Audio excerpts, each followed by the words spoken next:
I am happy to join with you today in what will go down in history as the greatest demonstration for freedom in the history of our nation.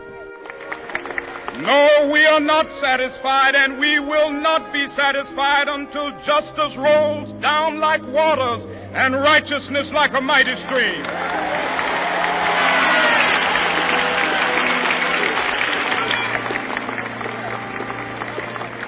Because I have a dream that my 4 little children will one day live in a nation where they will not be judged by the color of their skin, but by the content of their character. I have a dream today.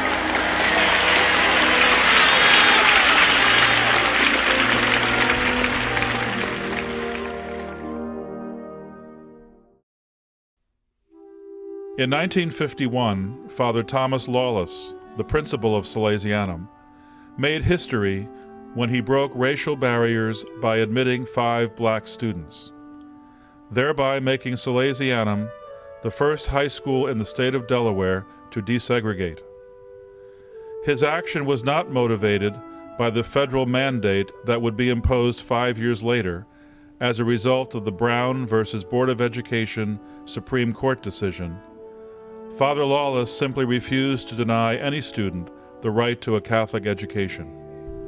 I see nothing to apologize for, other than the fact that it wasn't done years ago. I think that it's a case of reaching a point of either stopping the preaching of democracy or starting to practice it. The students at Sally's didn't even seem to notice that history was being made. Thomas DeLucia, a junior from the class of 1952, recalls that there was a brief interruption when Father Lawless introduced the Connell brothers. It was no big deal, just 2 new kids coming in. Frederick Smith, one of the first black Salesianum students, talks about his experiences.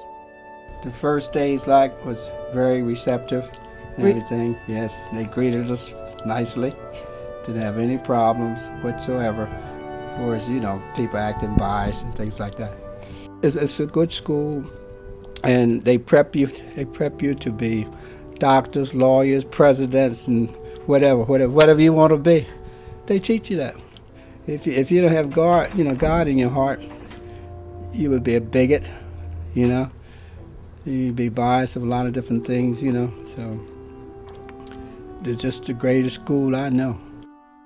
Although controversial at the time, Salesianum's successful attempt to break color lines was celebrated in the fall of 2006 at the unveiling of an historical marker commemorating that 1950 integration of Salesianum School. During that ceremony, 70-year-old William Jones remembered what it was like to be one of those first black students. 5 African-American boys to Salesianum. Would you be willing to be one of them? I told him, yes, I'll accept the challenge. Did you say it with just like that? Yes, yes. I mean, did you know the risks? Was there any risk involved? Like, were you taking heat? Like I say, I knew some of the guys that went to Salesianum, when they go to Salesianum, from CYO basketball. I knew a lot of them, like Donald Hutton and Bernie Snyder. I met them playing basketball against them in the CYO league. So I knew if I get to them and talk to them, I wouldn't have no problem like that, and which I didn't. And they greeted me with open arms, just like one of their own, and didn't have any problem whatsoever. That's the main thing. I was treated just like one of them. That's the main thing that helped me, kept me encouraged, kept me going. I would come into maybe say lunch period. They would want to buy me lunch. I told them, no, I'd buy my own. They said, well, sit over here. I sit over there or sit over here, something like that.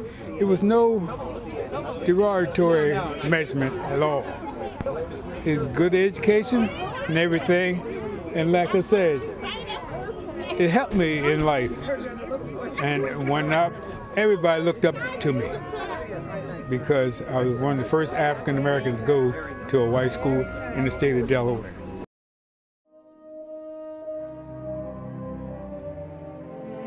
As we celebrate our rich tradition here at Salesianum and the strides that were made to integrate the school many years ago, we also celebrate one of our most important bonds, brotherhood. We pay homage to men like Frederick Smith, William Jones, and the many others that paved the way for African American students, both past and present. We also give our respects to those students today that lay the foundation for future African American students in the Salesian Brotherhood. We show admiration to the many students that made contributions in various activities, on the athletic field and in the classroom.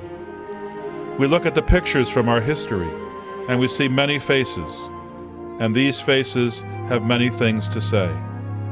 The things they learned, the games they won, the friends they made, and the bonds that will never be broken. At times they laughed, at times they smiled, at times they frowned, at times they cried. And how proud they are to be among the Salesianum community. We are not enemies, but friends. We must not be enemies. Though passion may have strained, it must not break our bonds of affection.